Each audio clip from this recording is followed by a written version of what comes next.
Labas! Šį kartą susipažinsim su LRT Opus, LRT Radiju ir LRT Klasika. Pasižiūrėsim, kaip šie trys skirtingi kanalai veikia, kokie skirtumai yra tarp jų, o pirmiausia, gal nuo jų ir pradėkim. Pradėsim iškart po to, kai papasakosiu, ką šiandieną čia veiksim.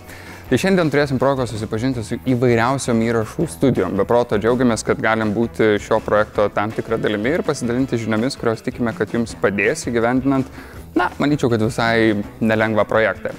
Tai sveiki visi, aš esu Tomas Lukaševičius iš LRT Opus. Kiekvieną darbo dieną nuo 15 galite girdėti mane būtent toje radijo stotyje, analizuojant įvairiausius muzikinius kūrinius. Šiandien nuo tų muzikinių kūrinių šiek tiek atitolsim, mes pasižiūrėsim į tai, kaip jie gimsta, pasižiūrėsim, kaip gimsta radijo laidos ir kas jums, ko gero, svarbiausia, pasižiūrėsim, kaip turi atrodyti tam tikros patalpos, kur visi šie dalykai vyksta. Taigi pirmiausia, savo pažintį pradėsime būtent nuo šios vietos, kuri tikiu, kad daugelį jūsų galėjo būti matyta iš už mano nugaros esančio ženklo, išduodančio LRT Opus Ore koncertų serijos, bet ši patalpa turi ir daugiau skirtinų dalykų, dėl to, kad čia vyksta įvairūs orkestrų įrašymai, čia gali įsirašinėti ir grupės, kurios yra sudarytos žymiai mažesnio skaičiaus žmonių, o taip pat gali vykti ir įvairiausių pokalbių laidų įrašymai. Ir apie šitus dalykus turėsim progos pasikalbėti su žmogumi, kuris bene geriausiai šis patalpas pažįsta, tai yra LRT Radijo vyriausiasis inžinierius, kuris taip pat kuria ir muziką, tad gali papasakoti ir apie tuos elementus. Tai čia šalia manęs jau ir Marius Dandulis. Labas, Mariu. Sveikas, Tom. Trumpai susipažinkim su šitą erdvę, atrodo, kad čia gali matyti, kad ne vieną dešimtmetį menančios sienos, lubos ir grindys. Kam ši patalpa yra dažniausiai naudojama? Dažniausiai naudojama jinai yra muzikos įrašams, jinai yra vadinasi didžioji garso įrašų studija. Jai maždaug yra daugiau negu 60 metų, kas yra įdomiausia. Šioje studijoje buvo pirmasis Virgilijaus Noreikos įrašas padarytas gyvenime, pirmieji Andriaus Mamontovo įrašai ir dar begalės kitų, nuo simfoninių orkestrų, kamerinių orkestrų, kvartetų ir dar visokiausių. Šita studija turi labai įdomius parametrus. Tai yra didžiulė studija, 18 metrų ilgio, 11 metrų pločio ir 6 metrų aukščio. Tai yra beveik 190 kvadratų. Tokio dydžio studiją gali pasigirti tik dar viena įmonė Lietuvoje. Tai yra senoji plokštelių įrašų studija, kuri yra įsikūrusi Vilniuje. Dabar, kas yra labai įdomu, kad mes šičia galime sutalpinti pilną simfoninį orkestrą ir dar 60 žmonių chorą tuo pačiu. Simfoniniai orkestrai prasideda maždaug nuo 50 žmonių instrumentų ir gali pasiekti netgi beveik 100. Vidurkis taip nuo 50 iki 80. Tai Vilniaus choras yra 60 žmonių. Simfoninis orkestras maždaug užimtų štai iki šios vietos ir toliau mes keliautumėm ir štai šičia statytumėme chorą. Jeigu tai būtų apie 60 žmonių, tai būtų statomi specialūs laiptai, kurie yra maždaug štai tokio aukščio, kad juos geriau galėtumėm įrašyti ir matyti ir mažiau lįstų į orkestro mikrofonus. Tačiau dažniausiai choras yra įrašinėjamas atskirai. Tai pirmiausia būna orkestro įrašas, o paskui jau vyksta papildomas choro įrašymas. Kodėl dabar taip vyksta? Mes, kadangi norime išgauti geresnį įrašą, ar tai CD formatu, ar tai paprastų kažkokiu tais skaitmeniniu tiesiog formatu, o gal net plokštelės įrašas. Šita studija yra labai ilga. Garsas keliauja 344 metrus per sekundę. Tai maždaug 15 metrų šios studijos, tai užtruks maždaug vidutiniškai 43 milisekundės. Tai jeigu mes pastatysime štai čia būgnus ir pastatysime būgnų begalę mikrofonų ir pastatysime choro mikrofoną štai čia gale, tai bus maždaug 15 metrų. Taip, būgno dūžis, ar tai solinukas, ar tai koja, tenais pasigirs tik tais už 43 milisekundžių. Tai jeigu mes vienu metu įrašinėsime chorą, tai visa tai atsispindės įrašo metu ir režisieriui sumontuoti tai bus pakankamai sunkiau. Todėl choras dažniausiai yra įrašinėjamas atskirai. Vėlgi yra labai svarbu. Jeigu studija bus, sakykime, standartinė 2,70 cm aukščio, tai būtų labai nepravartu. Mūsų simfoninis orkestras puikiausiai telpa, viskas gerai. Tačiau, kur mes statysime chorą? Jeigu choro laiptai užima, tiksliau yra štai tokio aukščio, maždaug 3-4 eilių. Ir jie užima nuo vieno galo iki kito, tai jau gaunasi kokie 3,5 metro aukščio, tai jeigu mes turėsime 2,70, mes iš karto neturime kur jų pastatyti. Tai yra labai svarbus aukštis. Toliau, kaip mes įrašinėjame chorą atskirai. Įrašinėjame, šita yra labai didelė patalpa ir chorui visos pilnos patalpos mums kaip ir nereikia. Mes turime ją kažkuom tais mažinti. Mes ją mažinam tokiomis specialiomis atitvaromis, be abejo akustinėmis panelėmis. Tai yra specialios akustinės medžiagos, kurios sugeria garsą. Štai, dabar pas mumis jau automatiškai garsas sumažėjo, reverberacija sutrumpėjo ir dabar mes galime padaryti kokybiškesnį, mažesnio sąstato įrašą. Akivaizdu, kad dabar galite sudaryti tikrai nemažą konkurenciją didžiai daliai įvairiausių inžinierių, kurie dirba eilę metų tam, kad galėtų sukurti bent panašią studiją, kokią turim čia, arba bent panašias patalpas, kurios čia yra. Tai Mariau, dabar dar pasikalbėkim šiek tiek apie įvairiausias detalės, kurios čia taip pat tavo buvo užsimintos. Viena iš tų detalių yra sienos, kuriuose daug skylučių. Čia vėdinimas ar yra kitų dalykų? Ne, tai nėra vėdinimas, tai yra speciali akustinė dalis. Įrenginėjant studiją reikia vengti tiesių, dengtų, lakuotų, plastikinių paviršių. Mediumas turi būti kuo minkštesnis, kuo tankesnis, tai gali būti poliesteris ar kitos medžiagos. Dažniausiai įrenginėjant studijas tarp betono sienos ir tarp studijos sienos yra paliekamas oro tarpas, nes taip jisai suvaldo garso patekimą ir išėjimą tarp studijos ir lauko. Mes jau supratom, kad tos skylutės sienoje toli gražu ne kokio realybės šou pavadinimas ar toli gražu ne orui vaikščioti. Tai yra iš esmės tam, kad atsirastų tarpas, kurio pagrindinė funkcija sustabdyti garsą ir taip sustabdyti taip jau būtiškai, ko gero kalbant, tai tiesiog įdėjimą ir taip išgauti daug kokybiškesnį garsą, kas jums ko gero ir yra svarbu. Yra dar vienas elementas ir tai yra šios sunkios didžiulės durys, kurios akivaizdu, kad yra vertos taip pat paminėti. Šios durys, Mariau, kodėl jos tokios ir kodėl jos tokios didelės ir sunkios kaip visada? Pirmas dalykas, jos atlieka tokią pačią funkciją kaip tas tarpas tarp betono ir tarp vidinės studijos sienos. Kodėl? Tai yra sunkios ąžuolinės durys, jos turi būti kuo sunkesnės, aišku, kad jos nepraleistų garso, bet vienų durų mums neužtenka. Todėl mes turime antras. Tai vėlgi yra tas pats didžiulis oro tarpas, kuris mums padeda sustabdyti garsą iš lauko pusės. Tai yra beproto svarbus elementai. Dar vienas svarbus elementas, į ką reikia būtinai atsižvelgti dabartiniam aplinkybėm, kuriam gyvenam, dezinfekuojantis skystis. Svarbiausia studijose yra saugumas, pagalvokite ir apie tai. Pakeliausim link dar vienos vietos, kuri beprotiškai svarbi, tai akivaizdu, kad čia matom stiklą ir turbūt natūralu, kad nuo stiklo garsas labai gerai atsimuša, bet čia turim kiek kitokios formos stiklą. Mariau, papasakok apie tai, kas čia per stiklas ir kodėl jisai yra reikalingas. Stiklas tai nėra labai kažkuom ypatingas pats stiklas, bet tiesiog jo įstatymo būdas yra labai svarbus. Kaip žinome, kietas mediumas, plasmasė, metalas, stiklas sukelia labai daug atšvaitų garso atžvilgių.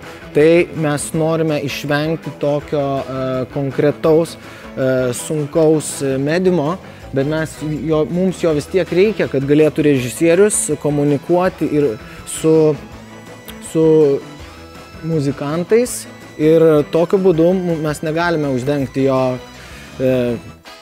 Neskaidrė medžiaga, kuri iš esmės sutrukdytų vaizdą, nesvarbu įrašuose ne tik garsas, bet ir vaizdas. Svarbiausias dalykas yra tas, kad šioje vietoje, kaip ir daugelio studijoje, jeigu prieisite arčiau, jūs pamatysite, kad stiklas nėra pastatytas vertikaliai. Jisai yra pastatytas maždaug, 20 laipsnių kampu, nes garsas, kaip sklinda tiesiai, jisai atsimuš ir nukeliaus žemyn. Taip jisai mums negrįš į mūsų esamus mikrofonus ir mes sutaupysime dar vienoje vietoje režisieriaus darbo laiką. Svarbu, kad suprastume, jog ne tik ši erdvė sudaro įrašų studijos kompleksą. Yra ir papildomos patalpos, apie kurias taip pat vertėtų pasikalbėti. Mes matom, kad ten už stiklo yra režisieriaus kėdė, režisieriaus stalas, prie jo mes visai netrukus ateisim. Kokios dar papildomos erdvės yra aplinkui studiją, kurios yra reikalingos tam, kad čia galėtų vykti įrašai. Galim pradėti nuo to, kad čia be jokios abejonės turi atvykti įvairūs dideli daiktai, tokios kaip tavo paminėtos, solistams sustatyti pakilos ir panašiai.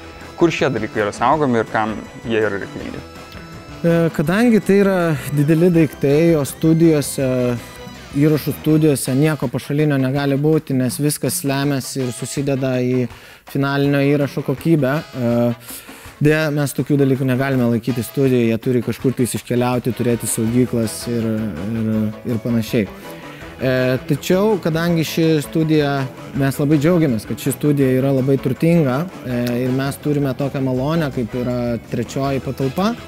Pirmoji tai yra pati studija, live roomas vadinamas visam pasaulyje angliškai. Yra montažinė, aparatinė, ten, kur sėdi režisierius ir spaudžia rekord mygtuką. Tai va, ir trečioji patalpa yra dedikuotas būgnų kambarys. Kaip pirmai minėjau, kad būgnai yra labai galingas instrumentas, kuris sukelia labai daug pašalinių garsų kitų instrumentų atžvilgių. Mes turime specialiai dedikuotą būgnų kambarį, kuriame mes galime uždaryti būgnus ir įrašinėti juos visiškai nepriklausomus. Tai yra šiek tiek sunkiau. Tai sukelia šiokių tokių nesklandumų, tačiau geras režisierius visą tai išsprendžia.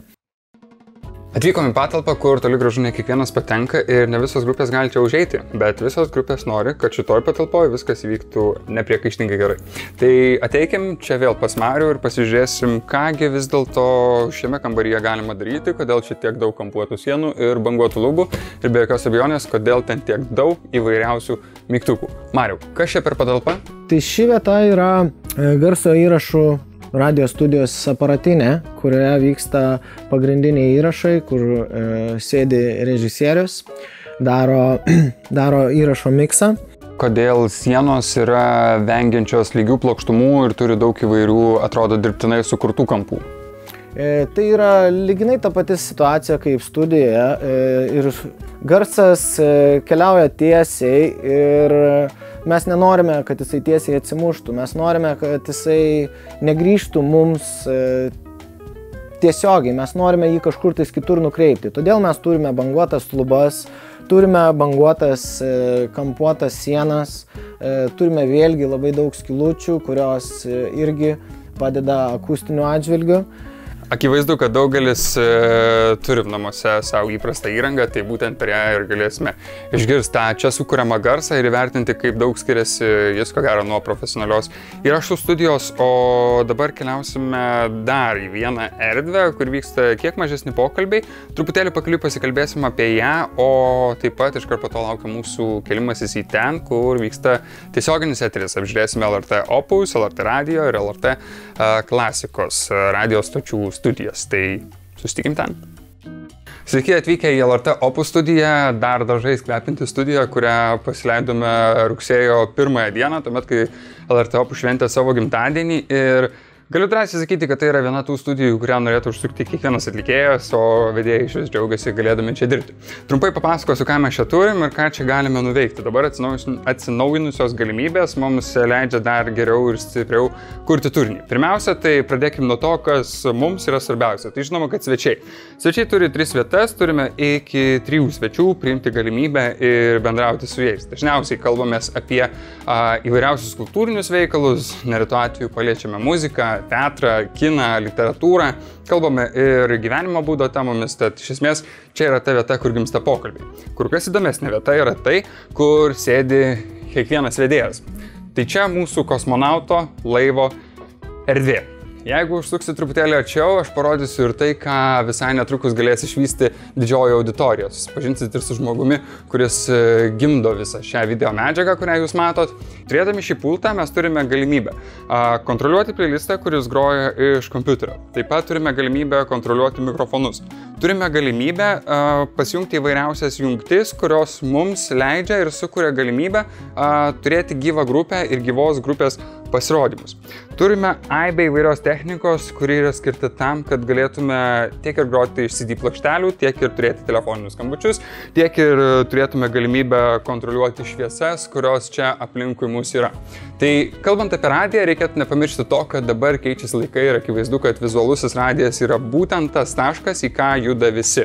Todėl ir mums yra reikalingos 3 esančios kameros, kurios iš skirtingų planų gali sukurti vaizdą, kuris yra reikalingas klausytojui. Tad dabar įrenginėjant įvairiausias radio, garso įrašų ir koncertinės erdvės yra visuomet numatomi taškai, iš kurių turi būti kuriamas vaizdas.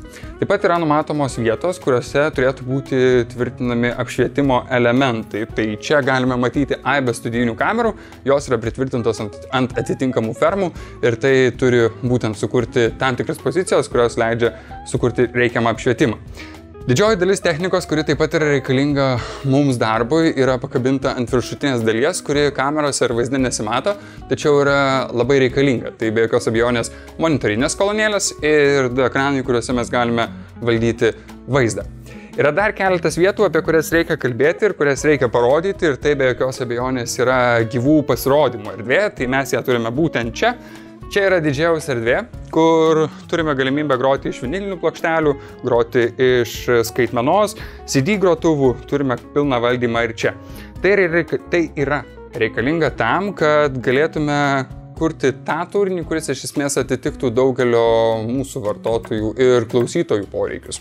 Matome ir tai, kad čia yra šiek tiek erdvės, tai taip yra vien dėl to, kad kol kas neturim gyvos grupės, kuri būtų užsukusi į svečius, bet ateityje galėsite matyti vaizdo klipus, kuomet čia stovintis žmogus laiko rankose gitarą, turi mikrofoną su stovu ir atlieka savo kūrinius gyvai. Ir visą tai girdi ne kur kitur, o tiesioginėme LRT Opus eteryje. Tad iš esmės ši erdvė atlieka kelias funkcijas. Pirmiausia, tiesioginės laidos pokalbiams, tiesioginės laidos su gyvais pasirodymais ir tiesioginės laidos, kurios yra įrašomos vaizdu ir pateikiamos vėliau. Tad tai yra tie pagrindiniai 3 funkciniai elementai, į kuriuos buvo taikyta įrenginėjant šią studiją.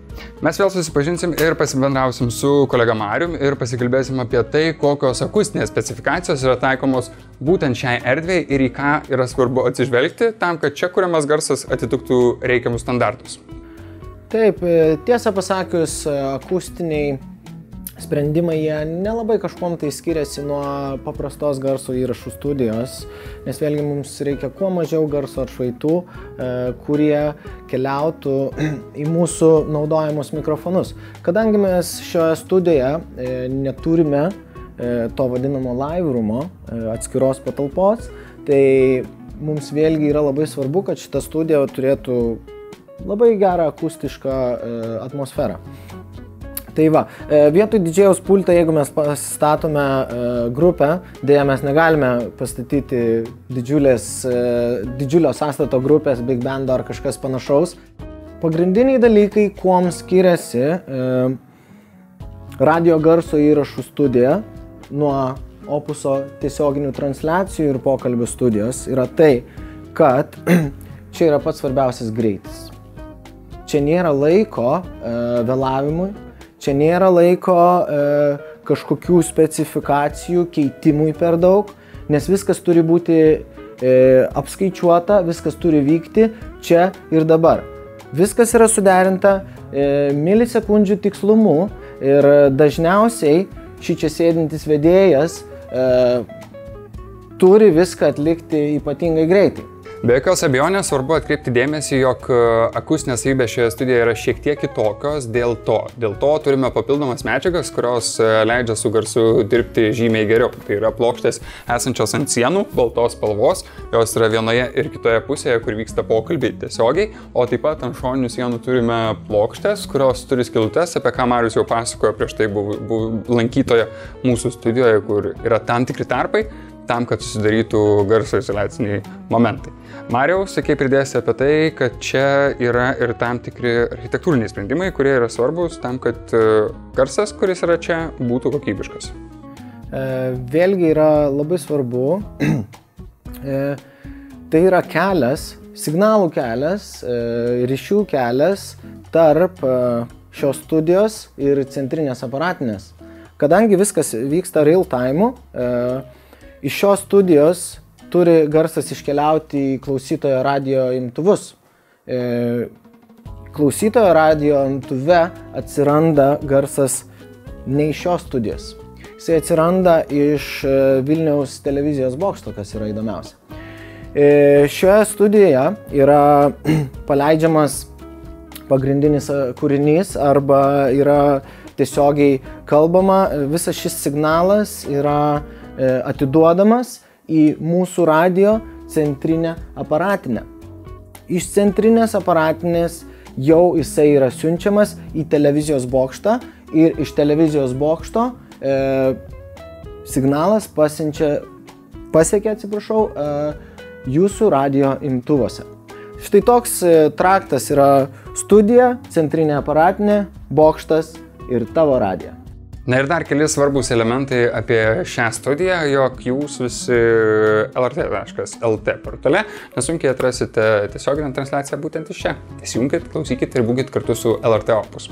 O dabar susipažinkim su dar dviem kanalais, tai yra LRT Klasika ir LRT Radijas. Keliaukim. Tai štai, mes atvykome į pagrindinę radio centrinę aparatinę, į kurią atkeliauja visi signalai iš visų LRT radio stočių. Tai yra LRT radio, Klasikos ir Opuso. Čia yra pagrindinės smegenys, kurie signalai atkeliauja, yra apdirbami ir yra perduodami į bokštą. Mūsų pagrindinė serverinė, visas radio procesingas signalų irgi yra štai čia. Tai čia yra šita vieta, iš kurios iškeliauja signalas iki jūsų radio imtuvų. Pagrindinis skirtumas LRT Opus nuo LRT Klasikos ir LRT Radio yra tai, jog LRT Opus vedėjai pilnai aptarnauja save. Tai reiškia, jog jie yra ir operatoriai, ir vedėjai vienu metu. LRT Klasika ir LRT Radijas turi žmonės ir tai yra operatoriai. Kas yra operatorius ir kokia yra šio žmogaus funkcija? Taip, tai operatorius yra tas žmogus, kuris yra atsakingas už eterio garso kokybę. Jisai valdo muziką, jisai paleidžia įrašus, žodžiu, kad vedėjas yra priklausomas nuo operatorius, nes mes viską valdome. Tai va, dabar mes esame LRT Klasika radio stoties live roome studija, kuo manai yra panaši su radio garsų įrašų studija. Tuom, kad ten groja muzika, groja bandai, orkestrai, o čia kalba žmonės. Turime begalę mikrofonų, pultas, komunikacija tarp operatorės ir tarp pašnekovų, tai yra būtina, tiksliau ne tarp pašnekovų, daugiau tarp vedėjų. Tai va, akustiniai elementai vėlgi yra tokie patys, kai matote stiklas, vėlgi jisai yra palenktas tam tikrų kampų ir kažko kito tiesiog nėra. Svarbiausia, kad neūžtų garsus kondicionieriai, projektoriai skleidžiantis 50 decibelų garso lygį. Standartiniai visi dalykai, visa įranga, kuri neskleidžia labai daug decibelų.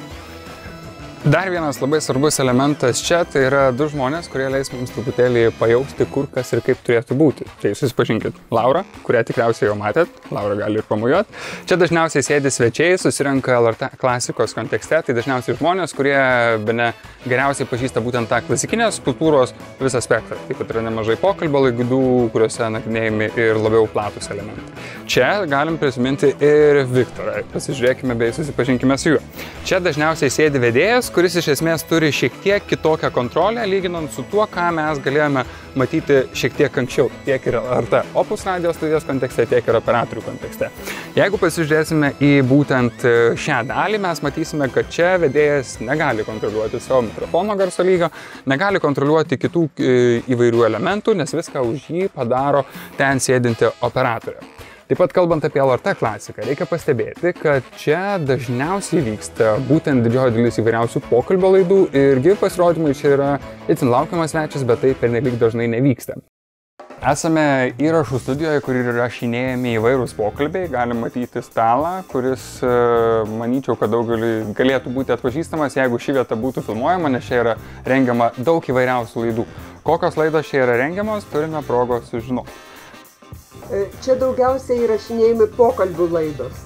Tai yra Mitės studija 50, Beata Nikolson, geriausi dalykai namie, Rimantė Kulvinskytė, Laimė Ildieta taip pat įrašinėja šitoj studijoj. Kokia yra istorija šio unikalaus stalo, kuris atrodo, kad dabar jau atlieka tik baldinę funkciją? Kažkada tai buvo labai svarbus baldas ir aparatas, tai buvo diktorių stalas, buvo mikrofonai ir pasikalbėjimo pultelis ir diktoriai skaitydavo žinias ir vesdavo programą būtent prie tokio stalo. Kaip dažnai tenka įrašinėjant laidas tokiu principu, kaip mes dabar kalbamės, kalbėti su vedėjais? Ar tai yra daugiau pagalbinė funkcija?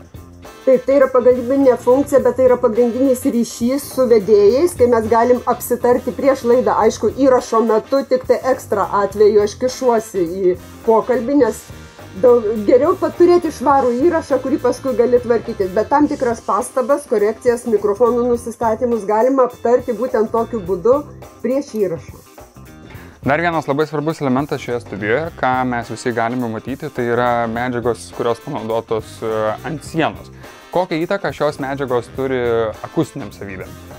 Akustinės savybės vėlgi yra tokios pačios, absorbuoti garsą, kad turėtume kuo daugiau, kuo mažiau atšvaitų. Bet toks vienas iš svarbiausių aspektų yra tas, kad mums ypatingai yra svarbu absorbacija nuo metro. Kaip sakoma, mes, jeigu neįrašinėjame kino teatro specialiųjų efektų, kur įrašinėjame footstepsus ar kažką panašaus, tai mums nėra labai svarbi šita dalis. Bet aišku, rekomenduotina geriau medžiagos, kad būtų minkštos ir geriau absorbuojančios. Dar vienas labai svarbus elementas, kai kuriuose studijose galėjome matyti, kad ant sienų yra dedami tiek ir įvairūs paveikslai, tiek ir plakatai ir panašiai. Ar jie daro įtaką tam, kaip sklinda garsas, kai sienos yra padengiamos įvairiomis kitokiamis medžiagomis?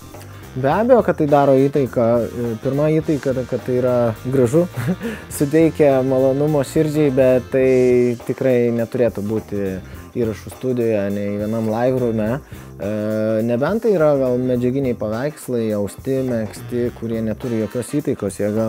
Įtakos gal jie netgi tiesiog ir daugiau absorbuotų garsą, bet šiaip nerekomenduotina. Vėlgi, jeigu tie paveikslai yra stikliniai, plastikiniai, kiekvienas garsas nuo jų atsispindės ir sugrįš atgal į mikrofonus. Ypač jeigu naudojame jautrius kondensatorinius mikrofonus. Bet čia šiandieną mūsų pažintis pasibaigs, bet tai nereiškia, kad pasibaigs mūsų bendravimas. Žinoma, kad jūs kiekvieną darbo dieną nuo šiol įsijungsite LRT Opus ir klausysit šios radijos stoties ir būsit kartu su mumis. Be jokios abejonės seksit ir kitus kanalus, o dar vienas labai svarbus dalykas, kad ateityje laukia mūsų dar keli susitikimai. Turėsim progą žengti į įvairių atlikėjų studijas ir pamatyti, kaip atrodo geriausia Baltijos šalyse garso įrašų studija. Pamatysime, kad užtenka 12 kvadratinių metrų tam, kad sukurtum tokią muziką, su kuria pasirašytų didžiausios pasaulio leidybinės kompanijos. O taip pat pamatysim studiją, kurios pakanka tam, kad tiek ir galėtum kurti muziką, tam, kad ir galėtum kurti garsą įvairiems filmams. Ir tokiu būdu susipažinsime su įvairiausiais atlikėjais, kurių muzika skamba LRT Opus eteryje. Tai manau, kad visa tai laukia mūsų dar prieš akiją. Tikrai susitiksim ir iki greito.